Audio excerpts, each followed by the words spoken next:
যে নেই কাজ তো খই ভাজ। এখন পশ্চিমবঙ্গ সরকারের অবস্থা যে তাই, নেই কাজ তো খই ভাজ। এতগুলো শিক্ষকের চাকরি চলে যাওয়ার, রাজ্যের দুরবস্থা, রাজ্যের বেকারত্ব, রাজ্যের শিল্প, রাজ্যের স্বাস্থ্য, কোনো কিছু নিয়ে কোনো আলোচনা নাই। রাজ্যে রাজ্যে যে অত্যাচার হচ্ছে তাদের বিরুদ্ধে কি করা যেতে পারে সেই সব রাজ্যে গিয়ে সরকারের কাছে, হাইকোর্ট, সুপ্রিম কোর্ট, রাজ্য সরকারের কিন্তু কোনো প্রচেষ্টা নেই এই ঝঞ্ঝাটগুলোকে মেটানোর। বরং রাজ্যের প্রচেষ্টা হচ্ছে এই বাঙালি সমস্যাটাকে জিইয়ে রাখা। আমি দায়িত্ব নিয়ে বলছি, আমি পানিপথে গিয়ে সমস্যার সমাধান করেছি। আজকেও পানিপথ থেকে আমাদের লোকেরা এসেছিল আমার কাছে, তাদেরকে জিজ্ঞেস করছি তাদের কোনো অবস্থা আছে, বলছে না সব কিছু শান্তি হয় আর পাতা কার লোক। তাহলে আমরা মতো একটা বাইরের লোক গিয়ে আমরা পানিপথের মতো জায়গায় যেখানে লক্ষ লক্ষ বাঙালি পরিযায়ী শ্রমিক, সেই জায়গাটাকে শান্ত করতে পারি। তাহলে বাংলার সরকার, পশ্চিমবঙ্গের মুখ্যমন্ত্রী কেন রাজ্যে রাজ্যে গিয়ে সেই সমস্যার সমাধান করতে পারছে না? আমি নিজে 10 তারিখে ভারতবর্ষের রাষ্ট্রপতির সাথে দেখা করতে যাচ্ছি এই পশ্চিমবঙ্গের পরিযায়ী শ্রমিকদের সমস্যা নিয়ে। কমসে কম তিনি যেখান থেকে বড় হয়েছেন সেই উড়িষ্যার কথাও তো বলবো আমি। তো চেষ্টা নয় পশ্চিমবঙ্গ সরকারের সমস্যার সমাধান করা।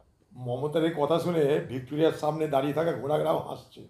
খোঁজ নিয়ে দেখুন, এই মমতাকে দেখে 200 সেনা পালাচ্ছে, আর সেটা হচ্ছে পোর্ট উইলিয়ামের সামনে।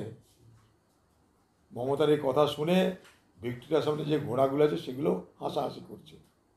পশ্চিমবঙ্গে যা হচ্ছে আর রাজ্য যা করছে, একটা কথা আছে না বাংলায়, যে নেই কাজ তো খই ভাজ। এখন পশ্চিমবঙ্গ সরকারের অবস্থা যে তাই, নেই কাজ তো খই ভাজ। এতগুলো শিক্ষকের চাকরি চলে যাওয়ার, রাজ্যের দুরবস্থা, রাজ্যের বেকারত্ব, রাজ্যের শিল্প, রাজ্যের স্বাস্থ্য, কোনো কিছু নিয়ে কোনো আলোচনা নাই। বাংলা ভাষা নিয়ে আলোচনা, সেই বাংলা ভাষীদের জন্য কিছু করার ব্যবস্থা নেই। রাজ্যে রাজ্যে যে অত্যাচার হচ্ছে তাদের বিরুদ্ধে কি করা যেতে পারে সেই সব রাজ্যে গিয়ে সরকারের কাছে, হাইকোর্ট, সুপ্রিম কোর্ট, রাজ্য সরকারের কিন্তু কোনো প্রচেষ্টা নেই এই ঝঞ্ঝাটগুলোকে মেটানোর। বরং রাজ্যের প্রচেষ্টা হচ্ছে এই বাঙালি সমস্যাটাকে জিইয়ে রাখা। কারণ ভোট পর্যন্ত জিইয়ে রাখতে হবে এ বাংলায় বাঙালির সমস্যা। তাই যেটা অনেক ক্ষেত্রে হস্তক্ষেপ করলে সমাধান করা যায় সেটা পশ্চিমবঙ্গ সরকার করবে না। যেমন আমি দায়িত্ব নিয়ে বলছি, আমি পানিপথে গিয়ে সমস্যার সমাধান করেছি। আজকেও পানিপথ থেকে আমাদের লোকেরা এসেছিল আমার কাছে, তাদেরকে জিজ্ঞেস করছি তাদের কোনো অবস্থা আছে, বলছে না সব কিছু শান্তি হয় আর পাতা কার লোক।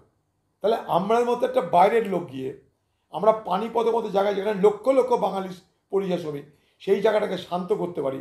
তাহলে বাংলার সরকার, পশ্চিমবঙ্গের মুখ্যমন্ত্রী কেন রাজ্যে রাজ্যে গিয়ে সেই সমস্যার সমাধান করতে পারছে না? আমি নিজে 10 তারিখে ভারতবর্ষের রাষ্ট্রপতির সাথে দেখা করতে যাচ্ছি এই পশ্চিমবঙ্গের পরিযায়ী শ্রমিকদের সমস্যা নিয়ে। কমসে কম তিনি যেখান থেকে বড় হয়েছেন সেই উড়িষ্যার কথাও তো বলবো আমি। তো চেষ্টা নয় পশ্চিমবঙ্গ সরকারের সমস্যার সমাধান করার। পশ্চিমবঙ্গ সরকারের লক্ষ্য সমস্যাটাকে বাঁচিয়ে রাখো, সমস্যাটাকে জিইয়ে রাখো, সমস্যাটাকে জীবন্ত রাখো।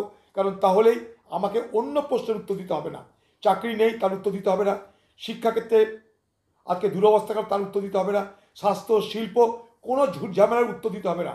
উত্তর চাইতে গেলেই বাঙালি, উত্তর চাইতে গেলেই আমি পরিযায়ী সমিতির জন্য লড়ছি। এখনও উত্তর চাইতে গেলে আমি সেনার সঙ্গে লড়ছি। 200 সেনা তাকে দেখে পালাচ্ছে। আমার তো মনে হয় দিদির দলে সিভিক, আর তার নেতৃত্বে দিদিকে রেখে চাইনিজ বর্ডারে ছেড়ে দাও, পাকিস্তান বর্ডারে ছেড়ে দাও, যাবে না হটাও। সেনা লাগবে না, দিদির সেনা আছে সিভিক, হাতে পিস্তল ধরিয়ে দাও। আর পিছনে দিদি, যদি 200 সেনা দিদিকে দেখে পালায় তাহলে দিদির সিভিককে দেখে আরও সেনা পালাবে। তাহলে পাকিস্তান, চায়না, কোনো ভয় না আমাদের বর্ডারে, দিদি একাই সামলে নেবে।